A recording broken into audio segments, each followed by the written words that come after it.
வணக்கம் நண்பர்களே. அஷ்டமி மற்றும் நவமிகளில் தொடங்கும் செயல்களானது இழுபறியாக முடியும் என்ற காரணத்தினால்தான் நாம் பெரும்பாலும் இது போன்ற நாட்களில் எந்த காரியங்களையும் துவங்க மாட்டோம். ஆனால் அதே வேளையில் இந்த 2 நாட்களும் தெய்வீக காரியங்களுக்கு ஏற்ற நாட்களாகும். ஒருவேளை அஷ்டமி திதியில் முக்கியமான காரியத்தை துவங்க வேண்டிய நிர்பந்தம் ஏற்பட்டால் அஷ்டமியில் அவதரித்த கிருஷ்ண பெருமானை வணங்கி பிறகு காரியத்தை தொடங்கலாம். அதேபோன்று நவமியில் முக்கியமான காரியத்தை செய்தே தீர வேண்டும் என்ற நிர்பந்தம் ஏற்பட்டால் நவமியில் அவதரித்த ராமபிரானையும் அவருடன் சேர்த்து சீதாதேவி மற்றும் அனுமனையும் வழிபட்டு அந்த காரியத்தை தொடங்கினால் தடைகள் ஏதுமின்றி இனிதே நிறைவேறும். ராமபிரான் நவமி திதியில் பிறந்த காரணத்தினால்தான் சீதையை பிரிந்து துன்பங்களை அனுபவித்தார் என்று சாஸ்திரங்கள் கூறுகின்றன.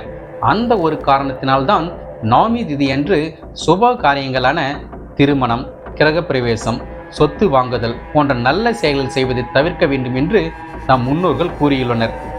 இந்த நவமி திதியில் குறிப்பாக காவல் தெய்வ வழிபாடு, எல்லை தெய்வ வழிபாடு ஆகியவற்றை தயக்கமின்றி மேற்கொள்ளலாம்.